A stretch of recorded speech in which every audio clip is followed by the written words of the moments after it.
Hey guys, in today's video I will show you how to add transitions in CapCut. Launch CapCut on your PC. Import the video clips you want to edit.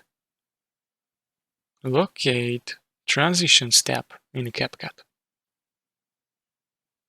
Click on the Transitions tab to access available options. Explore a variety of transition types including trending, overlay, camera blur, and more. Select transition effect that fits your video style.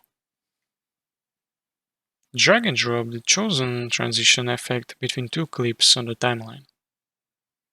Adjust duration of transition by making it longer or shorter. Experiment with different transition effects by scrolling through the options. To delete transition, select it and press Delete key on your keyboard. You can now replace transition by selecting new one and dragging it onto desired cut.